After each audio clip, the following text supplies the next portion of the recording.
تحفظ دیا اس مہنگائی سے جو عالمی مہنگائی تھی. تو ہمارے دور میں پھر سے 150 روپے لیٹر تھا پیٹرول، آج 85 روپے انہوں نے بڑھایا اب تک، اور یہ مزید بڑھے گا. یہ میں آج آپ کو کہہ رہا ہوں کہ اب یہ اور اوپر جائے گا. آج ہے 235 روپے لیٹر. ڈیزل ہمارے زمانے میں 145 روپے لیٹر تھا. ہم نے جان کے کم رکھا تھا، کیونکہ جب ڈیزل مہنگا ہوتا ہے تو ساری ٹرانسپورٹ مہنگی ہو جاتی ہے. خاص طور پہ جو کسان ہے اس کو وہ جو جنریٹر جو ٹیوب ویل چلاتا ہے جنریٹر پہ، وہ سب مہنگا ہو جاتا ہے. تو اس لیے ہم نے 145 پہ رکھا تھا. انہوں نے 115 روپے لیٹر ڈیزل کی قیمت بڑھائی، آج 260 روپے لیٹر ہے. اور یہ میں آج آپ سب کو کہہ رہا ہوں کہ آپ دیکھتے رہیں، یہ ابھی مزید اور اوپر جائے گا. یہ اگلے مہینے یہ ڈیزل اور پیٹرول کی قیمت ابھی اور بڑھے گی. تو اس کا مطلب کہ ساری ٹرانسپورٹ مہنگی، کسانوں کے اوپر جو گزر رہی ہے، پہلی پانی نہیں ہے، بارشیں نہیں ہوئی تو پہلے ان کے لیے مشکلات ہے. اب یہ ڈیزل سب سے زیادہ متاثر کرے گا کسان کو. پھر بجلی ہم چھوڑ کے گئے تھے 16 روپے یونٹ، آج بجلی ہے 29.5 روپے یونٹ. اور ابھی خود انہوں نے کہا کہ یہ ابھی مزید اور بڑھے گی. تو اس کی بھی تیاری کریں کہ ابھی رکے گی نہیں. 16 روپے سے تقریباً 30 روپے یونٹ پہ چلے گی بجلی. جو عام آدمی کے لیے سب سے اہم چیز ہوتی ہے آٹا، ہم چھوڑ کے گئے تھے 20 kg کا بیگ تھیلا 1100 پہ، آج وہ پہنچ گیا 1500 پہ. اور یہ وہ چیز ہے جو کہ عام گھرانوں میں لوگوں کو افیکٹ کرے گی. پھر گھی، یہ بھی ایک بنیادی چیز ہے جو عام آدمی استعمال کرتا ہے، اور اس کے لیے بڑا اس کا سارا جو بھی بجٹ ہے اس کا وہ افیکٹ ہوتا ہے. 400 kg پہ ہم گھی چھوڑ کے گئے تھے. اور یاد رکھیں یہ عالمی مہنگائی کی وجہ سے ہمیں قیمتیں اس کی بڑھانی پڑتی تھی. تو آج وہ پہنچ گیا 650 روپے kg. 400 روپے سے 650 روپے پہ گھی کی قیمت پہنچ گئی. پھر جب عدم اعتماد کی انہوں نے سازش کی تو جو ڈالر تھا ہمارے وقت پہ 178 روپے کا تھا. یاد رکھیں ہمیں مشکل کیوں پڑی ہوئی تھی. ہمارا اتنا بھی اس سے بھی کم ہونا تھا روپیہ، کیونکہ ہمارا جو بیرونی خسارہ تھا وہ ہم نے تیسرے سال بالکل کم کر دیا تھا. یہ چھوڑ کے گئے تھے نون لیگ تاریخی بیرونی ملک خسارہ، یہ چھوڑ کے گئے تھے تقریباً 20 ارب ڈالر. کبھی اتنا بڑا خسارہ پاکستان میں نہیں ہوا. ہم نے اس کو تیسرے سال بالکل نیچے لے آئے تھے. بدقسمتی سے عالمی قیمتیں اوپر چڑھی گئی. ہمیں سب سے بڑا جھٹکا تیل کا پڑا جو آج ان کو بھی ہے. لیکن اس کے ساتھ ساتھ ہم نے کرونا کے لیے جو ویکسین خریدی تھی وہ 2 یا 3 ارب ڈالر ہمارا ادھر چلا گیا. تو اس کی وجہ سے ہمارا ہوا، اور جو روپیہ ہمارا متاثر ہوا.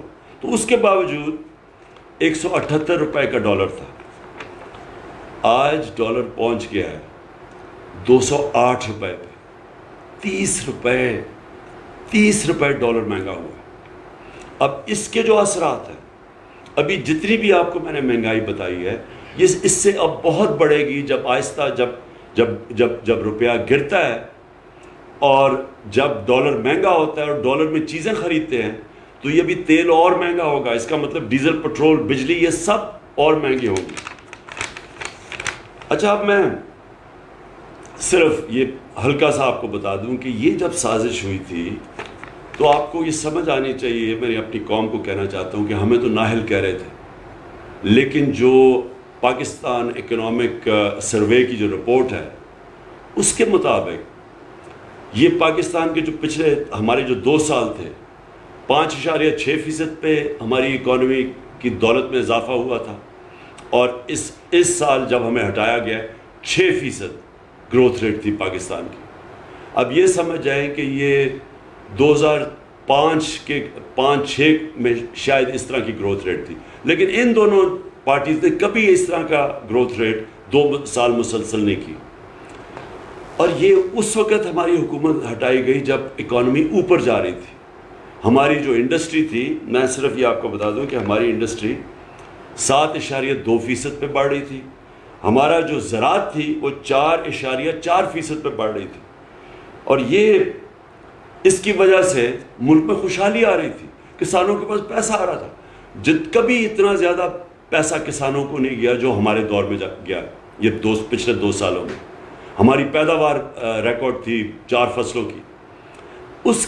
اس وقت جب ہمارا ملک آگے بڑھ رہا تھا اور ہم نے ان دونوں نون لیگ اور پیپلز پارٹی سے ان 3 سال میں 55 لاکھ نوکریاں زیادہ مزید بڑھائیں. سارے برِ صغیر میں جس ملک میں سب سے کم بے روزگاری تھی وہ پاکستان تھا. تو اس وقت یہ انہوں نے سازش کی, مہنگائی کا بہانہ مارا. مقصد کچھ اور تھا. پاور میں آ کے نہ ان کو سمجھ آئی کہ معاشرت کو کیسے سنبھالنا ہے, نہ ان کو سمجھ آئی مہنگائی کا شور بچا. مہنگائی کا میں نے آپ کے سامنے بتا دیا. مقصد ان کا صرف ایک تھا, NRO 2 لینا. اپنی جو چوری تھی اربوں روپے کی, ان ساروں نے مل کے جو چوری کی تھی پچھلے 10 سال میں, کیونکہ پہلے 10 سال میں تو ان کو NRO 1 مل چکا تھا, مشرف نے معاف کر دی تھی ان کی اربوں روپے کی چوری. اب پھر سے جو انہوں نے چوری کی, وہ اب اس چوری کو ختم کرنے کے لیے جو ساری پلاننگ تھی کہ نیب کو ختم کیا جائے, نیب کے جو انہوں نے امینڈمنٹس کیے ہیں وہ ساری ان کی ٹاپ لیڈرشپ کی چوری معاف اربوں روپے کی. اور پھر FIA میں جو کیسز میں اوپن اینڈ شٹ کیس تھا, بچ ہی نہیں سکتا تھا شہباز شریف, اس نے FIA کے اوپر خود بیٹھ کے, اور ہم نے دیکھا کہ FIA میں ہوا کیا ہے کہ 4 وہ لوگ جنہوں نے وٹنس کرنا تھا, جس میں مقصود چپڑاسی بھی تھا, وہ بھی فارغ ہو گئے ہارٹ اٹیک کی. ایک انویسٹیگیٹر ڈاکٹر رضوان مر گیا ہارٹ اٹیک سے, اور ایک کو ہارٹ اٹیک ہوا جو کہ اس وقت آخر میں ہسپتال میں تھا. اور تو یہ اصل میں ان کا مقصد تھا, اور پھر الیکشن کمیشن کے ساتھ مل کے الیکشن کی دھاندلی کر کے پھر مسلط ہو جائیں. تو میں اس کے ساتھ ساتھ یہ, اور مجھے فخر یہ ہے کہ 60 سال کے بعد ہم نے 10 ڈیمز شروع کی, 3 بڑی ڈیمز. یہ پہلی دفعہ یعنی کسی حکومت کو نہیں آیا کہ آج پانی کا جو اتنا بڑا مسئلہ ہے, جب تک پانی کے ریزروارز نہیں بنیں گے, جو ہندوستان میں انہوں نے کوئی 3-4 ہزار ڈیمز بنائی ہوئی ہیں, چائنا میں 5,000 بڑی ڈیمز ہیں, ہمارے کوئی ڈیم ہی نہیں بنی 50 سالوں سے. یہ پہلی دفعہ ہم ڈیمز بنا رہے تھے, آگے کا سوچ رہے تھے, زراعت کا سوچ رہے تھے, کسانوں کا سوچ رہے تھے. پانی کی قلت جو آج سارے فیل کر رہے ہیں, اس کو بچانے کے لیے ڈیمز میں ریزروار پانی کو ریزرو کرنے کے لیے. اس کے علاوہ ہم نے درختوں کا, ماحولیت کا, پہلی حکومت ہے پاکستان کی تاریخ میں جس نے اپنی ماحولیت کا سوچا. انٹرنیشنلی اکنالج کیا دنیا نے, جو ہماری 10 بلین ٹری سونامی تھی, یہ انٹرنیشنلی اکنالج ہے. اور اس میں باہر برطانیہ کے پرائم منسٹر نے خاص نام لیا کہ پاکستان لیڈ کر رہا ہے دنیا میں کلائمیٹ چینج کو روکنے کے لیے. یہ کبھی پہلے کسی نے نہیں سوچا. اور اس کے علاوہ میں صرف یہ اب یاد کرانا چاہتا ہوں کہ ریکو ڈیک, جس کا ہمیں نقصان, ہمارے خلاف کیس ہم ہار چکے تھے, ہمیں اس ملک کو کم از کم 2,000 ارب روپے کا نقصان ہونا تھا, وہ ہم نے کیس کیا. بلکہ وہ کیس بڑی 3 سال لگ کے وہ کیس کو ریزالو کیا, اور اسی کمپنی کو واپس انوائٹ کیا, اور بجائے یہ کہ ملک کو ہرجانہ دینا پڑے, یہ ڈیمیجز دینے پڑے, ہم نے اسی کمپنی سے واپس ری انویسٹمنٹ کروائی. اور وہ سب سے بڑی انویسٹمنٹ ہے یہ جو کمپنی جس نے ہمارے پر کیس کیا تھا. کار کے سے 200 ارب روپے کا ہرجانہ ہو چکا تھا, ہمیں فائن ہو چکا تھا, وہ صدر اردوغان کے ساتھ مل کے ہم نے وہ ختم کروایا اور سیٹل کروایا. پھر صرف NHA کے اندر نیشنل ہائی وے اتھارٹی میں 1,000 ارب روپیہ ہم نے بچایا. یعنی وہ سڑکیں جو انہوں نے 2013 اور 18 کے بیچ میں بنائی تھی, جو ہم نے سڑکیں بنائی 2018 سے اب تک, اس میں 1,000 ارب روپیہ کم قیمت پہ ہم نے سڑکیں بنائی. مطلب یہ کہ 1,000 ارب روپیہ جو ان کی جیبوں میں گیا تھا وہ ہم نے کرپشن بچائی. اب میں آخر میں اپنی ساری قوم کو کہتا ہوں کہ اب ہمارے اوپر ہے, ہم اگر اس امپورٹڈ حکومت کی جس طرح کی یہ عوام مہنگائی کی دلدل میں دھنس رہی ہے, اگر ہم آرام سے اسی طرح بیٹھے رہے تو میں آج آپ کو بتا رہا ہوں کہ ابھی مزید اور مہنگائی بڑھنے والی ہے. اور ان کے جو سربراہ ہیں ان کو کوئی فکر نہیں ہے پاکستان میں کیا ہوتا ہے, کیونکہ ان کے اربوں ڈالر ملک سے باہر پڑے ہوئے ہیں. ان کے 30 سال سے اس ملک سے منی لانڈرنگ کر کے پیسے باہر لے کے گئے. ان کو کوئی فرق نہیں پڑے گا. فرق پڑے گا جس کا جینا مرنا پاکستان میں. تو میں آج ساری قوم کو پرامن احتجاج کے لیے آج دعوت دے رہا ہوں. اتوار کو 9 بجے سب نے پرامن احتجاج کرنے کے لیے نکلنا ہے.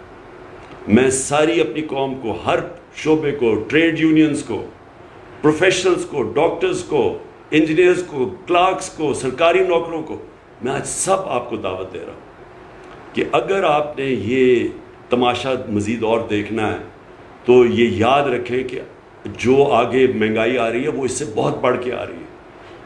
تو میں سب کو آج دعوت دیتا ہوں، اتوار کو 9 بجے آپ نے سب نے احتجاج کرنا ہے.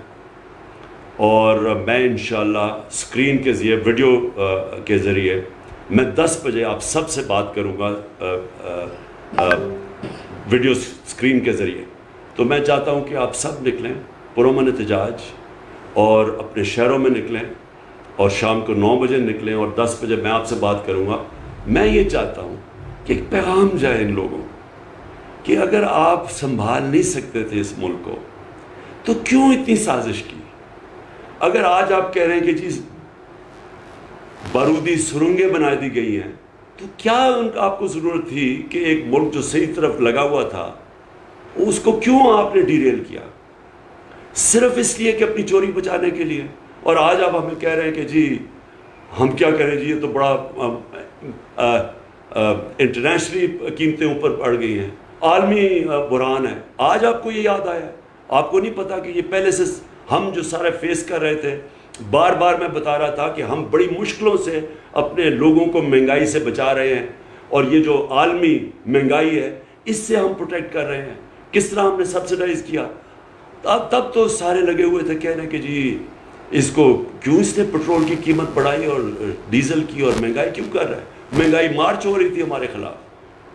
تو آج میں سوال ان سے پوچھتا ہوں کہ جو آج آپ نے مہنگائی کی ہے، یہ سارے ملک کی تاریخ میں ہی ایسی مہنگائی نہیں ہوئی. تو صرف اور صرف اپنے پیسے بچانے کے لیے آپ آئے تھے. اس لیے میں قوم کو کہتا ہوں کہ میں آج سب کو آج آپ کو دعوت دے رہا ہوں اس احتجاج میں شرکت کریں. میں تو بلکہ پولیٹیکل پارٹیز کو دعوت دے رہا ہوں. میں تو عام اپنی خواتین کو جو آپ گھر میں دیکھ رہی ہیں قیمتیں بڑھتے ہوئے، میں آپ سب کو دعوت دے رہا ہوں. پرامن احتجاج کرنا ہمارا حق ہے، یہ ہمارا جمہوری حق ہے، یہ ہمارا آئین ہمیں حق دیتا ہے، اور ہم نے ہمیشہ پرامن احتجاج کیا ہے. اور انشاءاللہ اتوار کو آپ سب نے نکلنا ہے، اور میں انشاءاللہ اتوار کو رات کے 10 بجے ویڈیو کے ذریعے آپ سب سے بات کروں گا. پاکستان پائندہ باد.